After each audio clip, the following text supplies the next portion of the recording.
Assalamualaikum warahmatullahi wabarakatuh. Waalaikumsalam. Waalaikumsalam warahmatullahi wabarakatuh.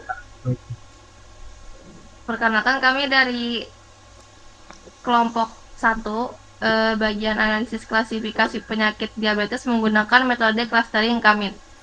Jadi, eh, sebelumnya perkenalkan saya Ira Aulia Khairani Harahap.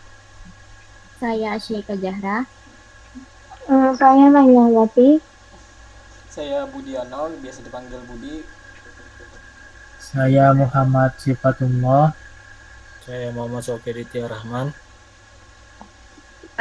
Terus satu anggota kami lagi, Nazar Fadilah, tidak berhadir hari ini. Sebelumnya langsung kami lanjut aja di bagian clustering kami. Jadi pengertian Kamin itu merupakan salah satu metode unsupervised learning dalam pembelajaran mesin. Digunakan untuk mengelompokkan data ke dalam beberapa kelompok atau klaster berdasarkan kemiripan atau kedekatan karakteristik data. Setiap kelompok akan diwakili oleh sebuah centroid yang merupakan titik pusat klaster tersebut. Terus di bagian fungsi algoritma Kamin clustering itu ada segmentasi data, terus pengurangan dimensi, terus pengelompokan data, sama pengenalan pola.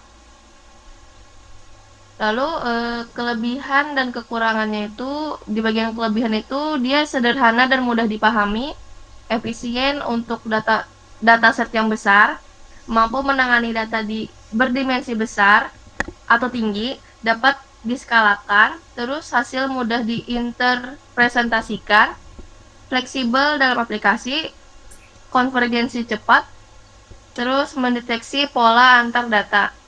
Untuk kekurangannya itu, dia sensitif terhadap inisialisasi awal, harus menentukan jumlah klaster, tidak cocok untuk bentuk klaster kompleks, rentan terhadap outlier, terus kurang efektif di dimensi tinggi, hasil tidak konsisten, cenderung buat klaster seimbang, perlu skala atribut yang beragam.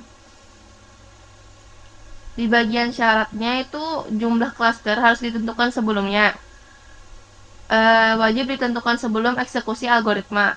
Terus data harus numerik atau kontinu, atribut berskala seragam, ukuran data tidak terlalu besar, klaster berbentuk bola dan berukuran serupa, minim outlier.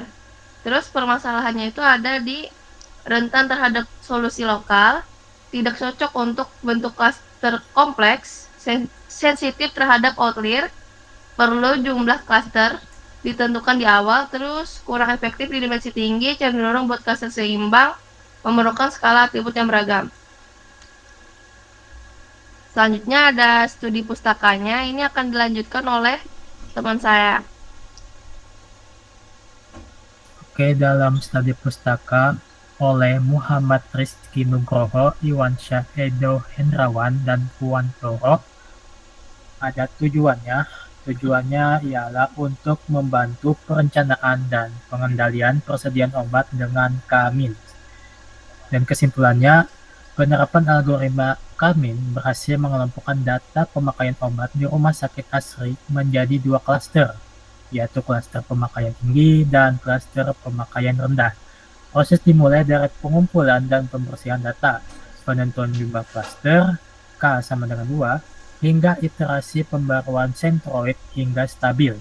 Hasil pengelompokan ini memberikan manfaat nyata dan pengelolaan stok obat, yaitu membantu rumah sakit dalam mengatur persediaan secara lebih efisien serta mengurangi risiko kekurangan maupun kelebihan stok obat di gudang.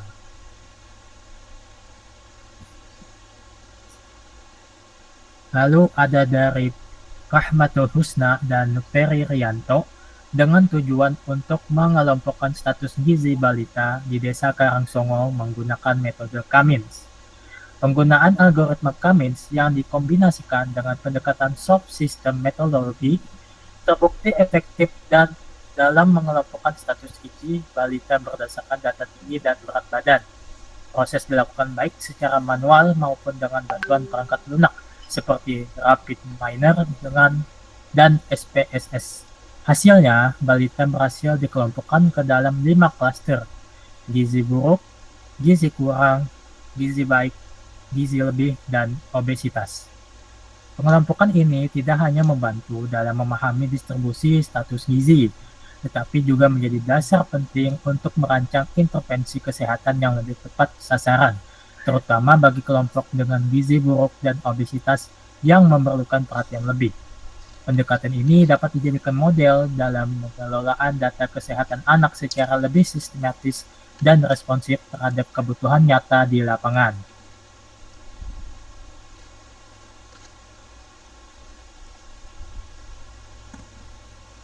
Lalu ada dari Yulia Darmi dan Agus Setiawan, dengan tujuan membuat aplikasi dan menganalisis penjualan produk pada swalayan NMTK Kota Bengkulu menggunakan metode Cummins. Penerapan algoritma Cummins dalam pengelompokan data penjualan produk berhasil membagi produk ke dalam 2 klaster utama, yaitu produk laku dan produk kurang laku. Proses dimulai dari pengumpulan dan pembersihan data, penentuan jumlah klaster, K sama dengan 2, hingga iterasi pembaruan sentroid sampai konvergen.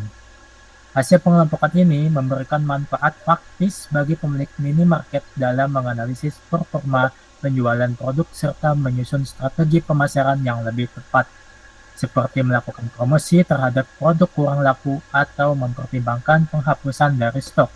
Dengan demikian, sistem ini dapat mendukung pengambilan keputusan yang lebih efisien dan berbasis data.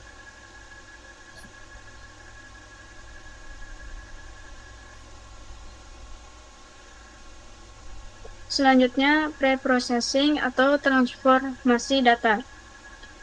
Pada tahap pre-processing, merupakan proses penting sebelum dilakukan pemodelan menggunakan metode clustering K-means. Pada tahap ini, data mentah yang telah dikumpulkan perlu dibersihkan dan dipersiapkan agar dapat menghasilkan hasil clustering yang optimal. Langkah-langkah yang dilakukan dalam pre-processing data adalah sebagai berikut. Yang pertama, pemeriksaan awal dataset. Yang kedua, penghapusan kolom tidak valid. Yang ketiga, penanganan missing value. Keempat, pengkategorian data.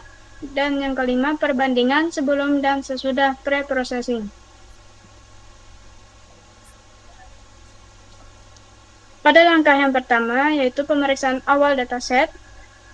Dataset awal yang digunakan berisi data yang mengenai pasien diabetes dengan total sebanyak 2.000 baris data dan 9 kolom. Dataset ini terdiri dari 8 atribut yang tidak termasuk atribut outcome, yaitu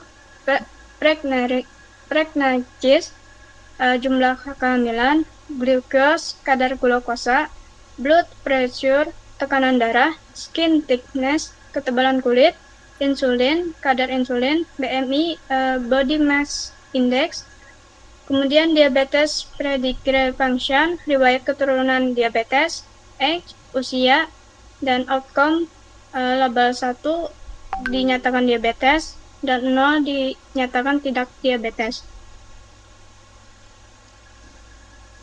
Pada langkah yang kedua, penghapusan kolom tidak valid. Setelah dilakukan pemeriksaan, ditemukan bahwa kolom BMI mengandung banyak data yang tidak valid, di mana nilai di dalamnya bukan berupa angka, melainkan berbentuk format waktu.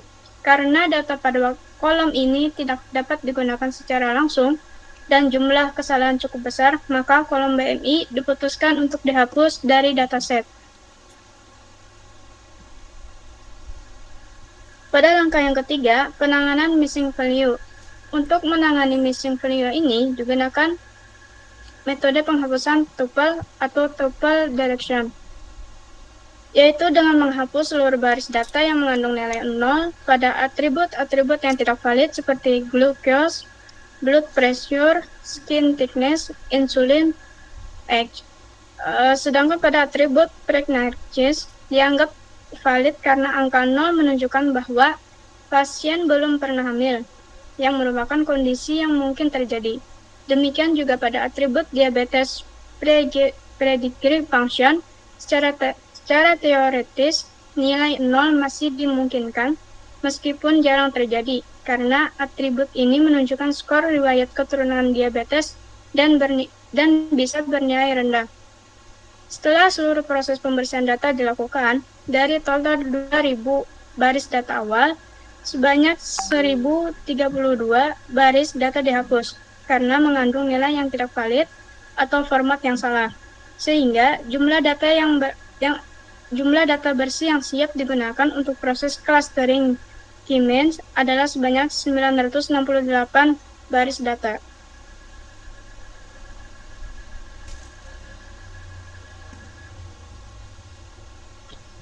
Selanjutnya pada langkah yang keempat, pengkategorian data.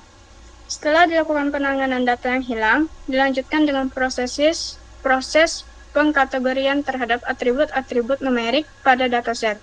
Bertujuan untuk menyederhanakan data kontinu menjadi data kategorikan, sehingga mempermudah proses analisis dan penerapan algoritma clustering K-means.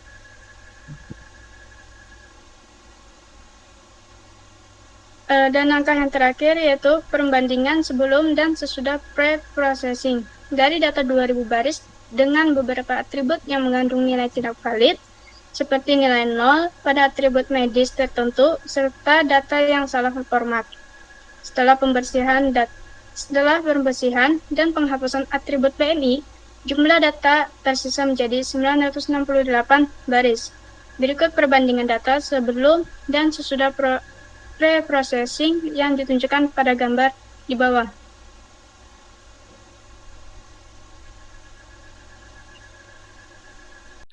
Perhitungan manual K-min step by step. Dalam perhitungan manual K-min ini digunakan sampai 10 data dari dataset yang telah melalui proses processing dan transformasi kategorikal. Jumlah cluster yang ditentukan adalah K3. Ini ada tabel pertama, tabel data sampel, dan kedua penentuan centroid ID awal. Data sampel ini adalah data yang telah kita transformasikan sebelumnya tadi. Centroid centroid dibagi dalam 3 kategori: centroid 1, centroid 2, centroid 3.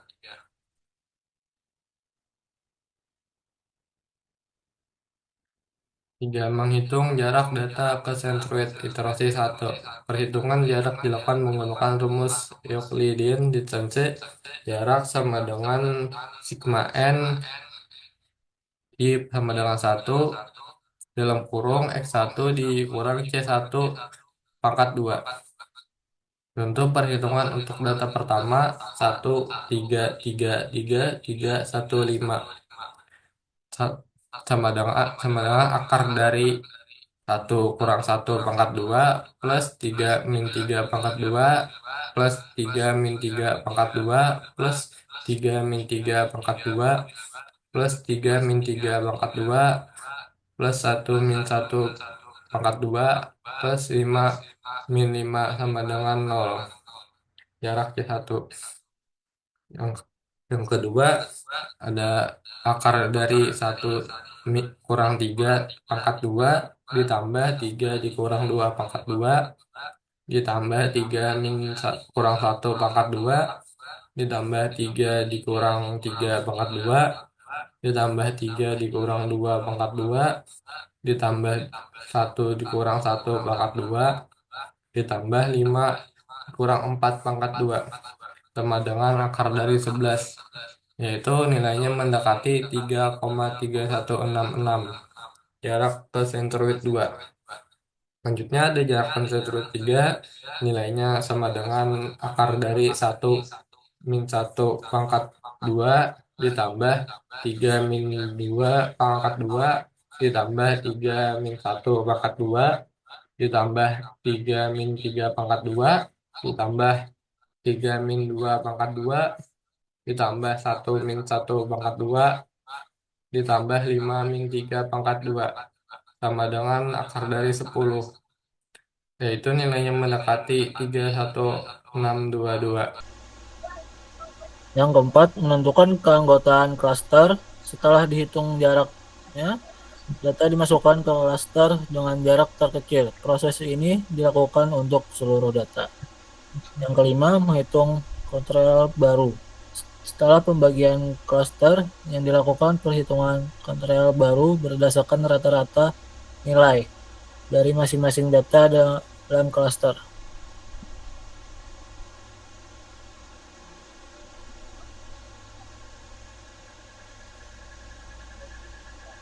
Keenam, iterasi kedua. Selanjutnya dilakukan kembali perhitungan jarak masing-masing data kontrol yang baru serta keanggotaan klaster. Ketujuh, konvergensi. Setelah dilakukan perhitungan jarak dan pembagian klaster, pada iterasi kedua diperoleh hasil bahwa tidak ada lagi perpindahan data antar klaster.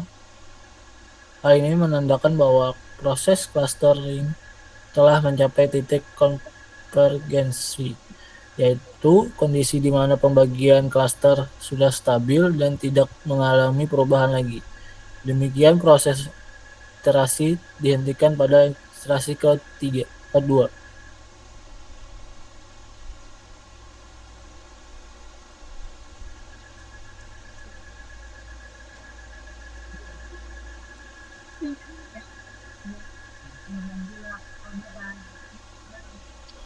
Alur perhitungan Cummins melalui siapkan data hasil processing yang bersih, tentukan jumlah klaster K, misalnya K sama dengan 3, jumlah kelompok yang diinginkan, tentukan kontrol awal dari titik pusat awal setiap klaster secara acak dari data. Hitung jarak kontrol ke kontrol, gunakan rumus cloud distance untuk semua data terhadap setiap conjoint.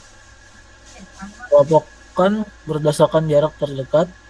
Data dimasukkan ke klaster dengan conjoint terdekat. Proses periksa perubahan klaster. Jika ada data yang pindah ke klaster, ulangi proses. Jika tidak ada perubahan, clustering selesai konvergen.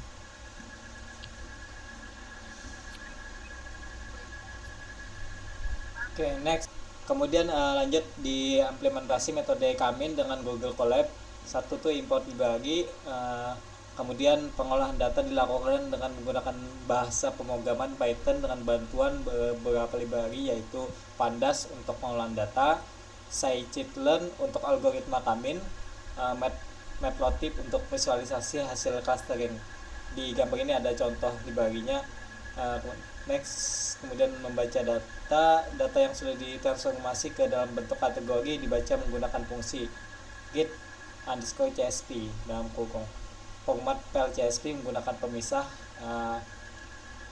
sesuai dengan format file. Oke, next. Oke, lanjut ke 3, pemilihan fitur. Selanjutnya dipilih-pilih variabel fitur yang digunakan untuk clustering, yaitu pregnancies, glucose, blood pressure, skin thickness, insulin, diabetes, pedigree function, X. Kolom outcome tidak digunakan karena outcome merupakan label hasil diagnosis positif atau negatif diabetes. Kamin termasuk algoritma unsupervised learning yang bekerja tanpa menggunakan label, sehingga hanya menggunakan data fitur untuk mencari pola pengelompokan. Oke, next. Oke, selanjutnya yang keempat yaitu menjalankan clustering Kamin. Kamin dijalankan dengan penentuan jumlah cluster n sebanyak 3 sesuai dengan rancangan awal. Parameter random state digunakan agar hasil tetap konsisten, dan n_init sama dengan 10 memastikan algoritma mencoba beberapa kali awal centroid yang berbeda agar hasil lebih stabil. Kemudian next, yang kelima yaitu menambahkan kolom hasil cluster. Setelah proses clustering selesai, hasil label cluster untuk masing-masing data ditambahkan ke data frame. Oke, lanjut. Oke, yang keenam itu ada menampilkan sentroid. Nah, setiap cluster memiliki sentroid titik pusat yang dihitung secara otomatis oleh algoritma. Yang ketujuh yaitu visualisasi hasil clustering. Sebagai visualisasi dibuat scatter plot menggunakan dua variabel yaitu glucose dan H. Masing-masing titik berwarna sesuai klasternya, sedangkan sentroid ditandai dengan lingkaran berwarna hitam. Oke, lanjut.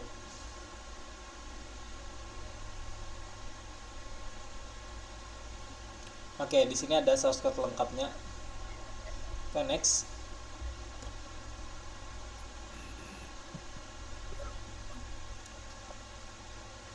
Setelah source code dijalankan, ini adalah output program yang menunjukkan hasil sentroid dari masing-masing cluster. Proses clustering menghasilkan 3 cluster. Setiap cluster memiliki sentroid yang menunjukkan rata-rata nilai dari seluruh fitur pada cluster tersebut. Dimulai dari cluster 0 atau cluster pertama, memiliki rata-rata nilai glukos sebesar 2,66 dan insulin sebesar 2,50, serta rata-rata H di kategori 3,21. Ini menunjukkan bahwa kelompok ini berisi individu dengan kecenderungan faktor risiko diabetes yang cukup tinggi dengan kategori usia dewasa. Selanjutnya pada klaster yang kedua, rata-rata glukos sebesar 1,35, skin thickness 1,72, blood pressure 1,1 dan insulin 2,04. Dengan nilai-nilai yang relatif lebih rendah dibandingkan dengan klaster lain, ini mengindikasikan bahwa sebagian besar individu dalam klaster ini berada pada kondisi normal atau pradiabetes ringan. Lalu untuk klaster ketiga, rata-rata pregnancies paling tinggi yaitu 2,69, glukos 2,53, dan insulin 2,7 dan 4,03. Hal ini menunjukkan individu dalam klaster ini cenderung lebih tua, dengan jumlah kehamilan lebih banyak, serta memiliki risiko diabetes yang berat dibandingkan klaster lain. Lanjut. Berikut merupakan visualisasi hasil clustering menggunakan scatter plot. Di sini hanya pelitur glukos dan H yang dipilih sebagai contoh karena keterbatasan media 2 dimensi. Pada visualisasi ini, sumbu X merepresentasikan fitur glukos, sedangkan sumbu Y merepresentasikan fitur H. Pemilihan fitur glukos dan H karena perubahan merupakan indikator yang cukup relevan dalam menentukan risiko diabetes. Titik-titik berwarna menunjukkan keanggotaan masing-masing klaster, sedangkan lingkaran berwarna hitam menunjukkan posisi sentroid setiap klaster. Terlihat bahwa data berhasil dikelompokkan ke dalam 3 klaster dengan penyebaran yang berbeda sesuai karakteristik masing-masing fitur. Sebagai contoh, kita bisa lihat pada sumbu glukos kategori 3 dan H kategori 5, terdapat beberapa titik data yang terkumpul di area kanan atas plot.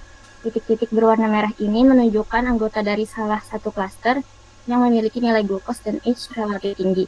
Posisi sentroid yang berwarna hitam di dekat area tersebut menandakan rata-rata nilai dari kelompok ini.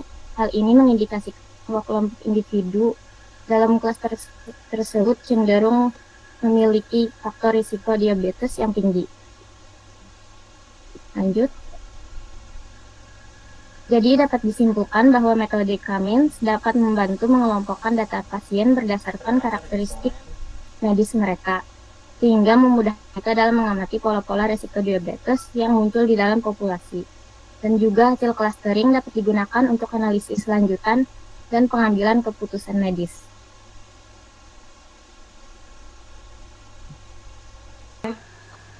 Jadi saya tutup. Sekian presentasi kami hari ini. Wassalamualaikum warahmatullahi wabarakatuh. Waalaikumsalam warahmatullahi wabarakatuh.